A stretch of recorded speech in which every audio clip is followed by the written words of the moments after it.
Hard to say it would be a big shock, but we are finally here where we do know officially Jim Harbaugh, now the coach of the Los Angeles Chargers. This is Big Ten Today. I'm Anthony Herron. He is Jake Butt. And it does seem like the football season never ends, Jake. We're not normally here as much as we have been this week, but the news of the day really demands it, man. Were you surprised to hear the news of Jim Harbaugh? Part of me was surprised. Part of me still thinks that, hey, I held out hope and optimism that he'd remain at Michigan, as you saw Ward Manuel say, is we hope he stays. But look, Jim Harbaugh has an ultimate goal. He's got a rare opportunity. The first box to check was winning a national title. Well, he just did that. Now he's going to go and try to be in rare company by winning a Super Bowl in the NFL. I think him going to the Chargers makes them an immediate offseason Super Bowl contender. So I've maintained throughout this, congratulations to the Chargers. Congratulations to Jim Harbaugh. They are immediately better with him as their head coach today. You would certainly think that is an upgrade for that organization, and that is certainly today's big story. And it is because Jim Harbaugh, now the head coach of the Los Angeles Chargers. The Chargers were all over social media last night with all their excitement, their exuberance, and ladies and gentlemen, they have got him. That is one of many tweets and X's and everything else that went out from the Los Angeles Chargers. And that also brings us to our Walgreens big stat. It is the coaching career of Jim Harbaugh. 83-25 in 9 seasons as a head coach. He won 3 Big Ten titles, those last 3 Big Ten titles, and won the 2023 national titles, the school's first in over a quarter century. He's been the Big Ten Coach of the Year and the AP Coach of the Year. I think that, Jake, you know it well. Just we think back to a few seasons ago, that 2-4 period during the COVID-shortened 2020 season. There was a successful run that Jim Harbaugh had up to that point, but he stuck with the program. The program stuck with him and took it to a new stratosphere. So what do you think when we think of what this last season, these last 3 seasons really became, and especially this national title run? Was there a point where doubt was maybe creeping in for, I think, a lot of folks around the program? Doubt in terms of what? In terms of Jim Harbaugh being able to get it to the point that he did now. There's always doubt until you get to that level, right? I mean, it's rare company to win a national title, and in the world of the 4-team playoff, it'd been dominated by just a handful of teams: Alabama, Georgia, and Clemson. So if the goal was to win a national title, of course there would be doubt, understanding just very few teams actually get over that hump and become national champions. But you could never doubt Jim Harbaugh, because I think it gives us a chance to look back at the program that he inherited. And Coach Harbaugh would have this saying, he'd always talk about this idea of the lesser man. Like, if I got tackled or someone tripped me up and I stumbled, but I kept my feet, he would say, hey, a lesser man would have fallen there, or a lesser man would have got injured. He inherited an impossible situation at Michigan. We were 5-7 there. We had no culture. We had no identity. We were booed by our own fans in our own stadium. Seriously, we were in 2014. That's an impossible situation. A lesser man would have failed. And when Jim Harbaugh walks on campus, immediately the expectations are exactly what you just said, which is, wow, Michigan's going to compete for conference titles and national championships. In the first few years, you knocked on the door, and yet it still felt like there was a big gap between Michigan and Ohio State. And in 2020, Jim Harbaugh made a promise: we're gonna beat Ohio State, or we're gonna die trying. Just so elegantly put, as Jim Harbaugh, as we've come to expect from him. And he delivered on that promise the past 3 years, and delivered on the ultimate promise, joining rare company by winning a national title this past year. So it's bittersweet to see him go when Michigan's at the top, but at the same time, you understand that Jim is a rare person where he is wired differently and wants to pursue very special things. Not all of us can say realistically, I want to be a national championship coach and win a Super Bowl. You would laugh at me, anyone would laugh at me. Jim could say that, and we say, absolutely, you can do it, Jim. Go do it. And that's what he's going to do with LA. And obviously, within his bloodlines, he can now sit at the big person's table. His dad has done it. His brother's done it. And we know why Jim is now pursuing that back in the NFL. Take me back to that time that you're beginning to reference here, when you were there as the program, as Michigan went through a coaching transition. I certainly remember what that was like at Iowa, going from Hayden Fry to Kirk Ferentz. And initially, there's kind of that moment where you're like, oh, this is different. Maybe this is why it will work. Is there a moment or something that stands out to you about the early days of Jim Harbaugh? You're exactly right. Like that very first, probably early on in our meetings and early on in our install, he brought in NFL, and this is what a good head coach does, is they're a CEO. he's able to instill belief in the coaching market to bring in excellent coordinators and assistant coaches. I remember our very first install meeting when we're going over our playbook. It's like, wait a second, this is creative. We like this. We are going to be multiple. It's going to be complex. It's going to be hard to stop. And then spring ball was more competitive. That very first spring period was more competitive than any I'd been a part of in years prior. So that very first spring ball, you're like, okay, we got a serious chance at this. And I think, what Jim has a history of turning programs around. Part of what goes into that is he goes places that are almost like Dan Campbell, where they're beaten, they're battered, they're bruised. We have expectations, we have goals, and yet we're so far away from it. That's the LA Chargers. That's why they hired him, right? That's where we were at Michigan. And he makes things extremely hard. That first spring was so hard. But from that challenge, like a line gets drawn. If you embrace the challenge and you're okay with the hard work, and you prove that in practice, Jim knows very clearly you'll be part of our winning success in the future. If that hard work is too much for you, that's fine too. You can go find another place. We'll help you find another place. But through those challenges, there's a line that gets drawn, and it becomes evidently clear who can we trust to win.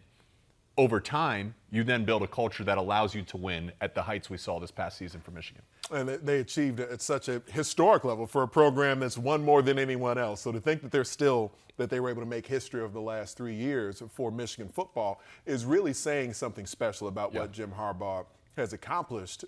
When you look at this season's team, this national championship version of the Wolverines, it seems to me that they got to this point as Jim Harbaugh maybe evolved a little bit. It seemed to me, as a guy who didn't know him as well as someone like you, that maybe Jim Harbaugh was a little more open, a little more welcoming. It seemed like the team itself, though those maybe sharp edges were a little bit more round in some ways. In what ways did you see Jim Harbaugh evolve in helping lead Michigan to the point they're at? It's a great observation, because I think it's absolutely true. And I think that's what a good coach does, is you have to be fluid, because no two teams are the same. The team this year, what we're going to see in the NFL draft at the end of April is, I believe, Michigan this year will have the most players selected in one NFL draft in the history of the NFL draft. So what that means is this team was mature, veteran, experienced, and proven. So what was required in 2015 when he was there, which was to hammer, let's see who they had already proven they were willing to go that mile. So now you had to adjust a little bit, and you had to keep guys fresh. Your best player, Blake Corum's coming off an injury. You got to keep him fresh. It's not about hammering him into the turf. We need him to play his best game against Alabama and Washington and Ohio State in the Big Ten championship. And that's, to me, what you're asking is the evolution in what makes Jim Harbaugh a great coach, is he's willing to be fluid. He's not stuck in his ways. And he understands his locker room. When is the hard work in the lunch pail and the grit needed? And when is it needed to take the step back, because the players, they'll run this thing.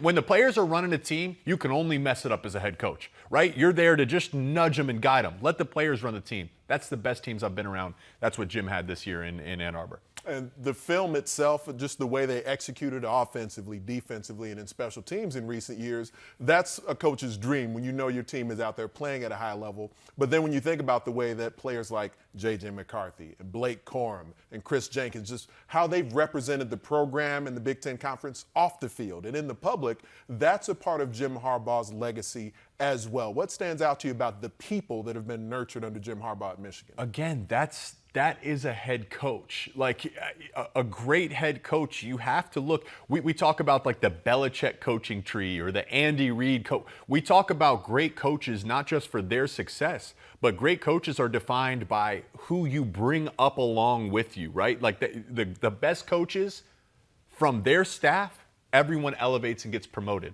Mike McDonald is coordinating one of the best defenses for the Baltimore Ravens and getting them to compete for an NFL title. He was an assistant on the Ravens staff with John Harbaugh, and he came to Michigan and did that. Jesse Minter may follow Jim to LA. I think that would immediately elevate their defense. Sharon Moore came into Michigan as a tight end coach and slowly climbed up, and now he's in line to be the next head coach. That, to me, is the sign of a great coach and a great leader. It's not just about you. It's about what you can do to pull others up around you. That's the definition of a good coach, and that's what Jim Harbaugh is. And it stands out to me that those initial seasons where the understanding was that Jim Harbaugh was the one calling the offense and kind of having those under his reins. But to your point, we've seen Josh Gaddis, Sharon Moore. We've seen him loosen the reins on some of that a little bit and have certainly his imprint on things, but entrusting some of the coaches that he's been guiding to really run that side of the ball. Jedd Fisch is the head coach of Washington. Right. Jedd Fisch was our passing game coordinator in 2015. When I told you the first install, we were like, whoa,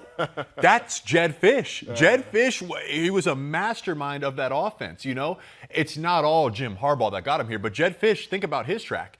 Coached under Belichick, coached under Jim Harbaugh, coached under Sean McVay. Took Arizona from a 12-loss team to 5-7 to 10-3. Now he's the head man at Washington. It started here, right? It started in Ann Arbor under Jim Harbaugh. So it's exactly what you're saying, Anthony. Let's delve a little deeper on Sharon Moore because like you mentioned, I mean, there's a lot of folks who anticipate that he may be the hire. Do you feel like that would be a decision that Ward Manuel and the administration in Ann Arbor may make quickly, or is it worth, with a job the magnitude of Michigan, to sort of have a national search before honing in on who the candidate will be? It's a great question. It's a fair question to ask. I think they should move as quickly as possible. I believe there's a state law. It has to be posted for 7 days, and maybe Michigan's trying to work around this a little bit because there is a premium on urgency in today's college football. Like, the transfer portal's open now. You gotta have a guy in there yesterday to keep your roster intact. And Sharon Moore, those guys are loyal to Sharon Moore. He was their head coach for the final 3 regular season games.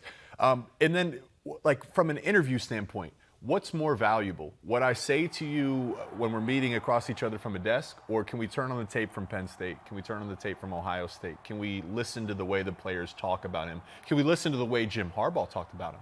I felt Jim was even grooming him to be this all year. We've said this all year, that it felt like Sharon Moore was next in line. There was a succession plan for Jim Harbaugh, which again points to Jim having the foresight of the direction of his future and the direction of the program to prepare Sharon Moore to be the next head coach at Michigan.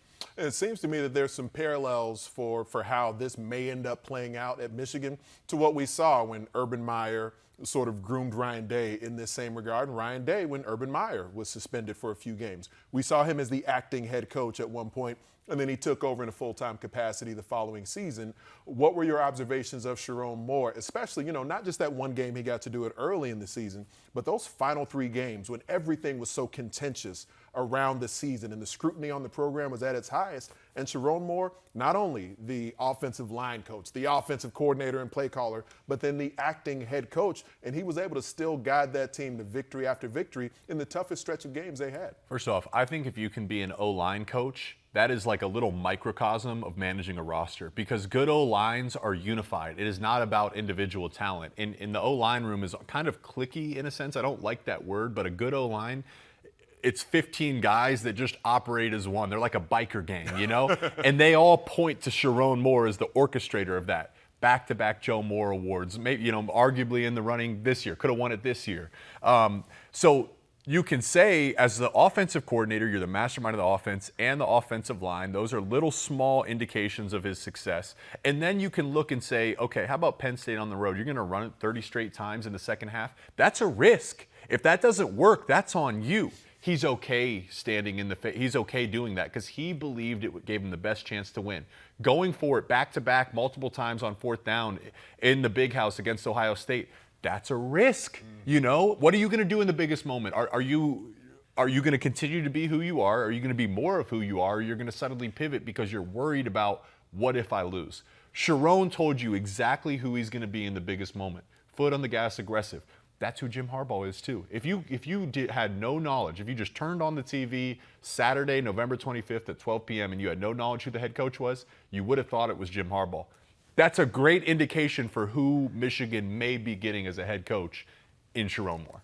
And the we being greater than the me, that does seem like a big part of what Jim Harbaugh's been able to instill there in Ann Arbor. A game like Penn State where J.J. McCarthy, a Heisman candidate, doesn't even attempt to pass in the second half of that game. You've experienced it with Jim Harbaugh firsthand. What is he able to do? How does he gather that from players? Not just the competitive temperament, but the willingness to sort of acquiesce to teammates, even if they feel like they've got star ability within themselves. The foundation of that is I need to trust that I know you have my best interest in mind and you have our collective best interest in mind, meaning we're going to win games.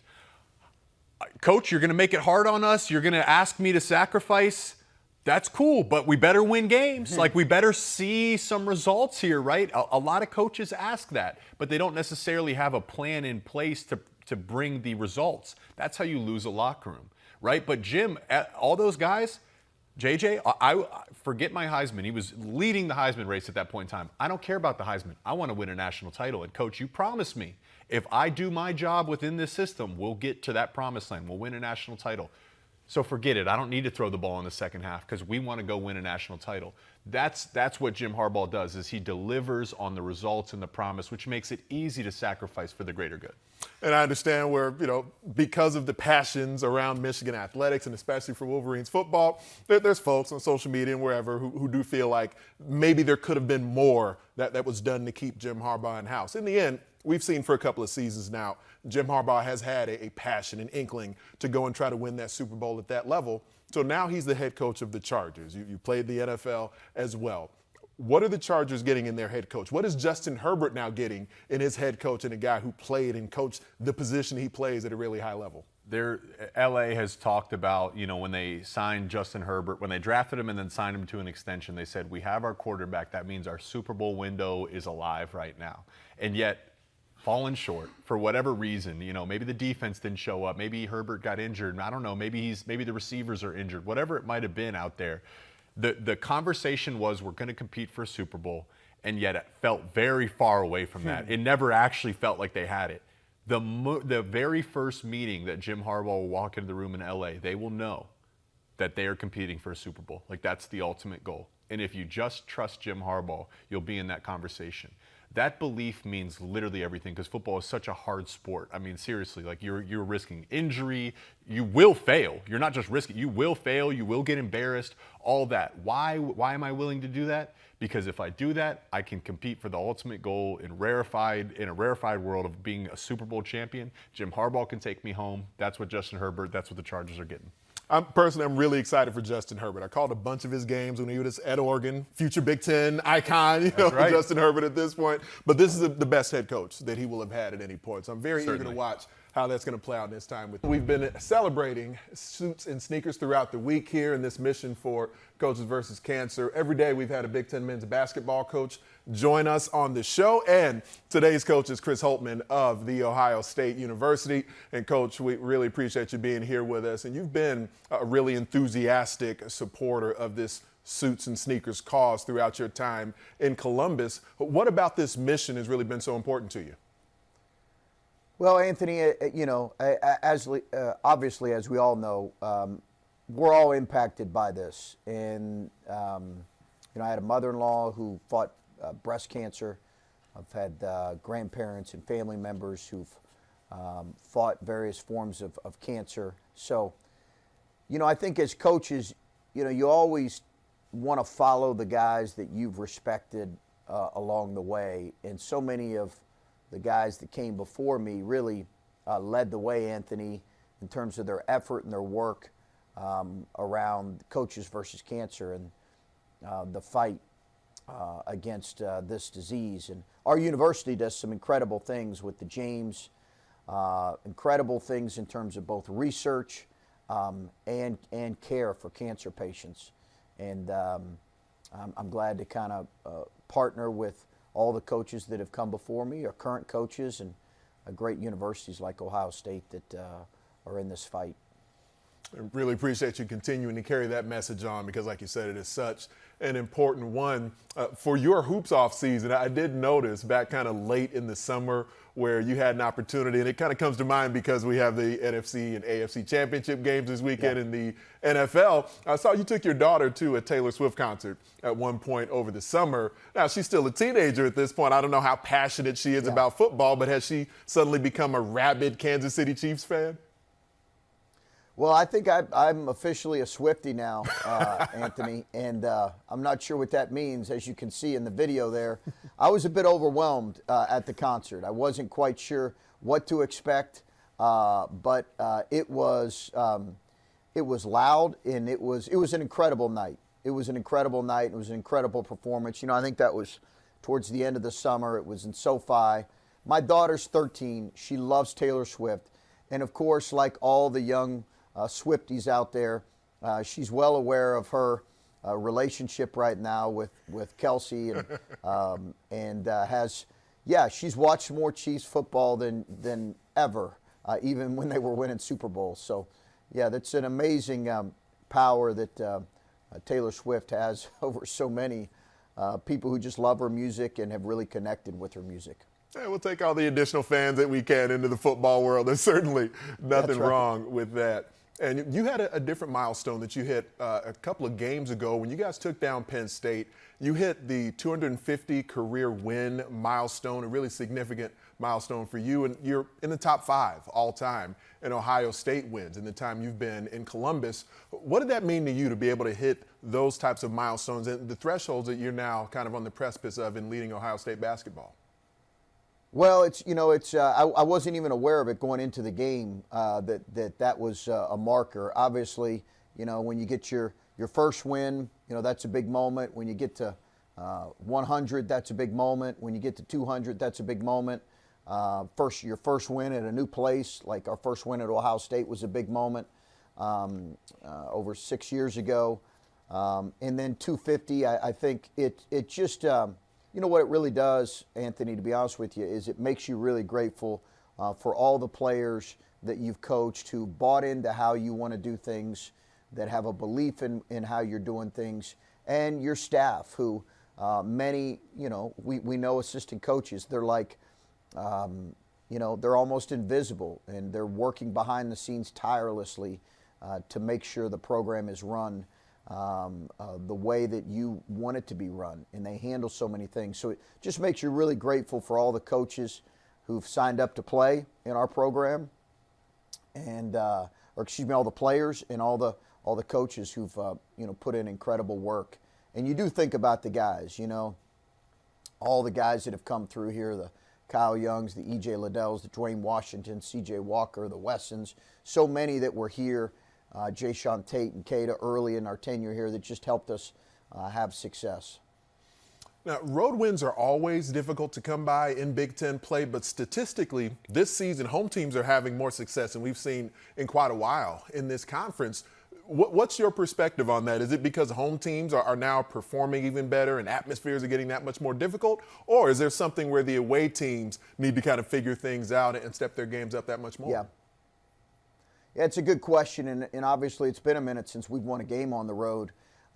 So we've experienced the struggles like a lot of programs around the Big Ten has. I would tend to think, Anthony, it speaks more to the parity of the league. When the league is that similar in terms of just talent and ability, I think it's the deepest league in the country along with the Big 12. I think the numbers prove that out, Anthony. So I think it speaks to me more to just the environments have always been great for 20, 30, 40 years. But you just see more parity. So the margin for error is much smaller. So when the margin for error is small, what you see is typically the home team has an advantage. Just they're more comfortable, all the reasons of the home court advantage. So to me, that's it. The clearest reason is, and I was talking to Tom a couple nights ago, there really isn't a team like Tom said, Tom Izzo said a couple, even early and even as of 5 years ago, there were teams where you could go on the road and play poorly and still win. That's not the case in the league, and it hasn't been the case the last couple years, and I think that's why you see so many home teams performing well. Well, your point guard, Bruce Thornton, he's one of the sort of rare players in program history that came in right away, was starting for you as a freshman, and started, continually into his sophomore season as well. He's in the top 5 in the country in assist to turnover ratio. I'm wondering your perspective on that particular stat. Is there anything that shows the composure of a ball handler more than that assist to turnover ratio? No, he's got great feel, composure, toughness with the ball. He's really sure-handed. We've even challenged him at time to maybe take a few more chances with the ball, because he's really getting a good feel for the coverages that are come his way. He's a great kid. He's very coachable. He leans into coaching and wants it every day. He's a young man that has gotten better. We're we're obviously still the youngest team in the Big Ten, but our sophomores have allowed us to kind of feel a little bit older, even though the numbers would show how young we are, and Bruce has led the way there. I was watching a feature that our crew, The Journey, did on Bruce, and looking at the backstory with he and his mom Tiana and kind of the influence she's had, where she was a major college basketball player as well. How have you seen her influence on his journey sort of shape the player and competitor that he's become? She's amazing. Tiana's amazing. She's done an unbelievable job raising her kids and her boys. You can tell they've got the competitive spirit that she's kind of raised them with.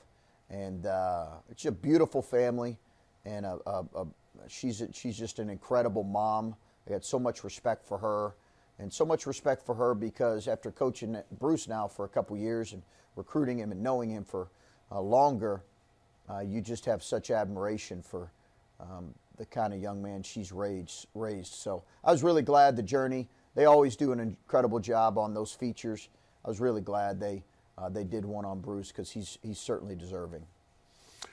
Your team as a whole, you've dropped 4 out of your last 5 games, and you mentioned some of the difficulties of playing on the road in this conference. You've got 2 of your next 3 coming up on the road here. How would you describe just the confidence on the whole that your team takes into this tough stretch coming up? Yeah, it's no question it's a tough stretch. Our road games, we got a few more in January than we do the rest of the month, or the rest of the year. So, it's a challenge, and we're playing good teams, and obviously we have Illinois at home, and they're a good team. So, it's a challenging stretch for us. I think as much as anything, Anthony, your focus has to just be on the present day, the present moment, getting better and improving, and that's really what we've challenged our guys with. But yeah, there's no question we've struggled on the road. We have played well in stretches on the road. We just need to be able to play better for longer stretches to be able to get a win, and I'm confident we will. And on your really young team, one of your most experienced players is Jamison Battle, an in-conference transfer, and he's a sharpshooter. You knew that coming in, and he's continued to do that for you this season. What's the balance of having someone who's as effective as Jamison Battle shooting the 3 ball, but then on the whole, your team has been inconsistent in that regard? Yeah, we really need more guys to be able to step up and make 3. Now, we did against Nebraska. We had more guys make 3s, and that was a good sign for us because it can't just be 1 or 2 guys. But it was good. It was good to see a couple guys make some perimeter jump shots. I think we need that as we continue to play. That's going to be really important for us. He's done a great job on the offensive end, and we've challenged him on the glass and challenged him in other areas, and I think he's been better in some of those areas. But he's such a talented shooter, scorer, and effective player at good size, at the size that he has. And he's really grown. And I'm excited about, this last half of the season, seeing his continued growth. His rebounding numbers are up. They need to continue to be that way. And he's competing defensively, which has been good to see. And you face the Northwestern Wildcats coming up on Saturday. We just saw another example of them taking down Illinois, where Welsh Ryan Arena has become one of the most difficult places to play in this conference. What's going to be important for your squad as you prep for that game on Saturday? Well, listen, they're a really good team. I think they're proven that they're an NCAA tournament team. I think that's clear with how they performed. They're older, they're tough, they're led by Boo Boo, obviously tremendous guard. It's a really, really good team. And I think when you look back at what they did last year, performing well throughout the season, and then obviously performing well in the NCAA tournament, that was a sign of things to come because they had so many returning players. So, listen, it's going to be a great environment. It's going to be a really good team. And we're looking forward to the challenge. Chris does a great job. They've got tremendous players. And as you said, they're obviously coming off a big win. Well, we're certainly looking forward to watching that on our end as well, Chris. Thanks so much for your time. Good luck this Saturday. Thanks, Anthony. Anytime. The 2 games we had in Big Ten men's basketball last night were both absolutely incredible. One ended in regulation with Maryland taking down Iowa on the road. The other went to overtime. The Illini went on the road and had a loss dealt at the hands of the Northwestern Wildcats. So Northwestern avenging earlier in the season, losing by about 30 points. And so Chris Collins was rather excited afterwards in that Northwestern locker room. Players showering each other and their coach. And look at that. I see you, Chris Collins. No concern for having that shirt off. Must have been a weight room day. I can feel that. But you like the excitement there in Evanston, and you understand why, because of the fact that that was a huge conference win for them. The second time in the same season that they took down a top 10 opponent at home. Northwestern's never done that before now, and we are joined by Andy Katz. It feels to me, Andy, like part of the exuberance that we saw from Chris Collins there afterwards is that he recognized the significance of that victory, not only as it relates to the current place that the program is in, but how it will end up relating to March. What were your observations? Yeah, a number of things, Anthony. First off, he went full Eric Musselman there with the shirt off. Musselman has done that a number of times at the NCAA tournament. But that also shows the significance of this for Northwestern, for Chris Collins, this team. First off, they lose by 30 to their rival just 3 weeks ago, at the beginning of January. Secondly, I feel like even though they went to the NCAA tournament last year, they've got, who I think we're going to talk about in a moment, I think arguably one of the best guards in the country, a first-team All-American in Boo Buie at this moment in time. Even though they've got him, even though they've got other pieces, it feels like the Northwestern people always need to have sort of an affirmation that they're as good as they really are. The win over Purdue was way back in December. Since then, they had that Chicago State home loss. That's the only loss they've had, by the way, at Welsh Ryan. But they also beat Michigan State, which I know is not top 10, but it was a preseason top 10. And then to beat Illinois at home, another top 10 win. They won at Penn State, a place where Wisconsin lost. They had a late possession game at Nebraska. And so that was significant because Nebraska's playing very well, and they didn't, cave in that game. And they beat Maryland at home. And we saw what Maryland did certainly last night and did at Illinois the previous Sunday. So all of those things wrapped up, I think, was part of that release. And also, and I texted with Chris actually this morning, and he was just saying what a high level that game was, obviously with the people in the building, for all of us that were watching, that energy and excitement, I think just was that release that you saw when he raised the hands up on the court before he was interviewed by Robbie. And then, of course, in the locker room, shirtless before he got dunked on with all the water. And this is now 3 out of the last 5 times that Northwestern has faced a top 10 team. They've come out on the victorious end. How has Chris Collins gotten the program to this point where now when a top 10 team is taking on Northwestern, more likely than not, more often than not lately, they've been going down? Yeah, I mean, first of all, these games have been, the Purdue game was overtime. This game was overtime. So it is not easy. They've got to basically play every single possession. They can't take possessions off. They're not as good a defensive team as they were a year ago without Chase Audige, but they are a better offensive team. Boo Buie, I think, is the best late game player in the country, regardless of position. When the ball's in his hands, in the last couple of moments, you know there's a great shot that he's going to make it, and he's going to take it, and he's got confidence to it. To see his arc from freshman year to now, the turnovers are almost non-existent. Ty Berry is much better, more confident to make free throws late, to make a big shot. Brooks Barnheiser wasn't healthy earlier. He's converting. The other two factors are they've got good role guys like Nick Martinelli and Ryan Langborg, the transfer from Princeton, who got to the Sweet 16 last year. And then the biggest factor within all of this, within the season, is Matt Nicholson. The big man, he had 12 points in that win last night. Most of them were from those dump-down dunks. Early in the season, he wasn't playing well. He got benched, came off the bench, started to motivate him. He's a senior, and, he's big body. He's defending well, but the way he is converting on the offensive end, that was that one lob that Boo had over Coleman Hawkins to get that ball over Hawkins that Nicholson dunked. I mean, those are game changers for this Northwestern team. And now they go on the road and play with confidence. We saw it at Nebraska. They almost won that game. We saw it at Wisconsin when they played pretty well for 3/4 of it. The only game on the road where they just had a no-show was at Illinois, and now they've avenged it. And that game, so fantastic, especially late. And like you mentioned, Boo Booey just doing Boo Booey things yet again late in that one. And Welsh Ryan has become one of the most hostile environments in college basketball. Now, on the other hand, we actually saw a team get a win on the road, which hasn't happened that often in Big Ten play here, where Maryland went to Carver Hawkeye Arena. And there's been a number of games here where Maryland has been close late and haven't been able to shut the door on the opponent. How did Kevin Willard's squad get that done last night? Well, as I'm praising Boo Booey, if he's 1A, which he is, I think 1B in terms of late game player in the league and potentially the country is Jameer Young. Jameer Young, and we saw this last week when they played against each other, and one would hit one big shot and the other one would come down and hit a big shot. Young was sensational. He had 22. He made the big shots against Iowa. Think about this with Maryland. They have now won at Illinois and at Iowa.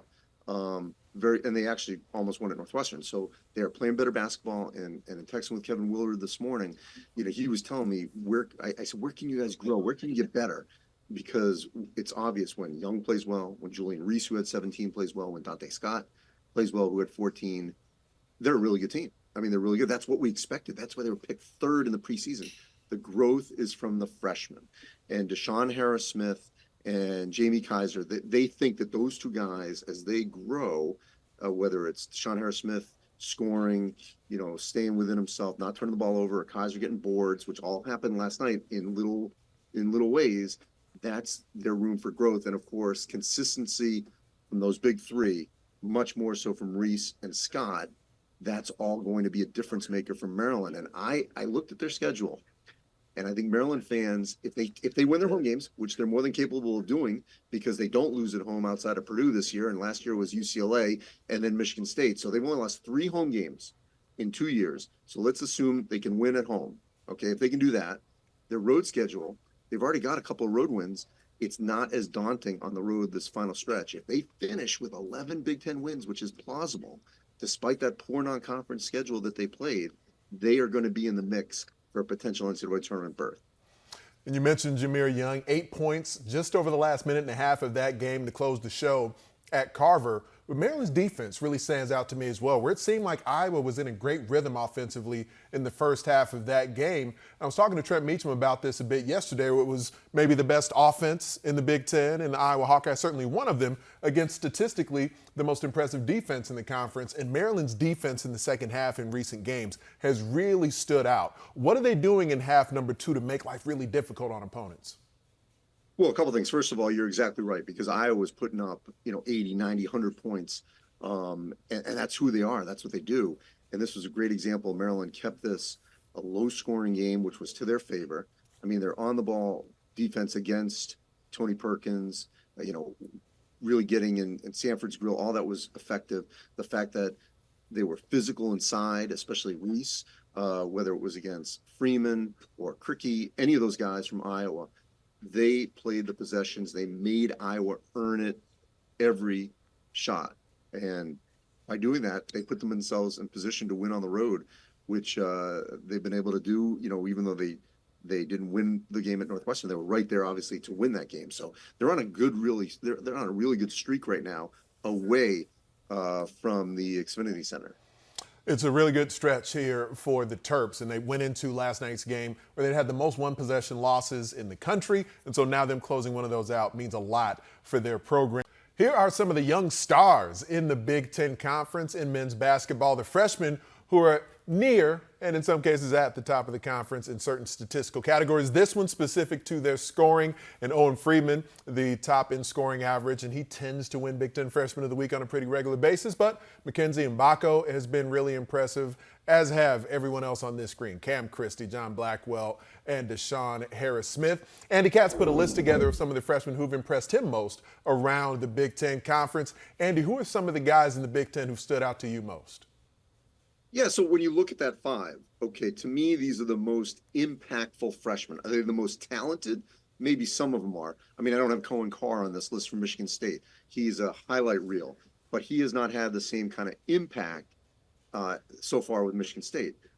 Mackenzie Mbako has to be a impactful player for Indiana to be successful this season inside, teaming up with Renew and Clell Weir. Owen Freeman has to do that for Iowa and has next to Ben Krikke. John Blackwell, big surprise for Wisconsin. He has had a major impact, bringing a little bit of everything, and especially some on the ball defense, scoring, a little bit of everything.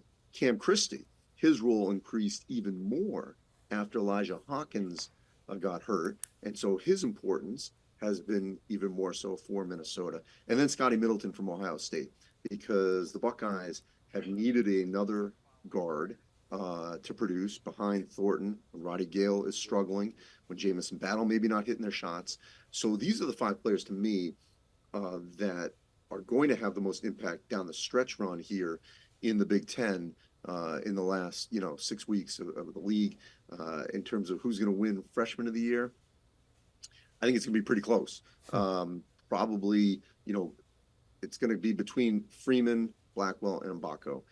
I'd edge Freeman right now, but I think it's still very fluid for who's going to win the honor in the next month and a half.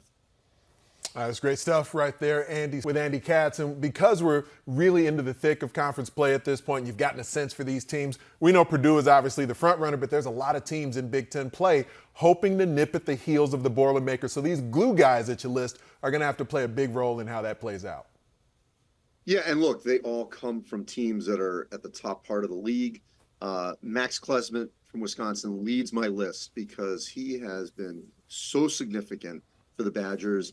The game at Ohio State basically outscored the Buckeyes in the second half. I mean, in terms of that latter part, it was all Klesmit. And, just 3 after 3 after 3 took that game over for Wisconsin. That's on the offensive side. Defensively, in that game in particular, he was on Jamison Battle in the second half, shut him down essentially. And Klesmit, whether it's scoring, whether it's defense, he has been critical for the Badgers. Lance Jones, and by the way, Klesmit, a transfer from Wofford 2 years ago. Lance Jones, transfer from Southern Illinois. He's given Purdue that third guard, athleticism, defender, loves being a Boilermaker. He's already adapted with, Purdue Pete and the dance with the paint crew and everything. He's been great.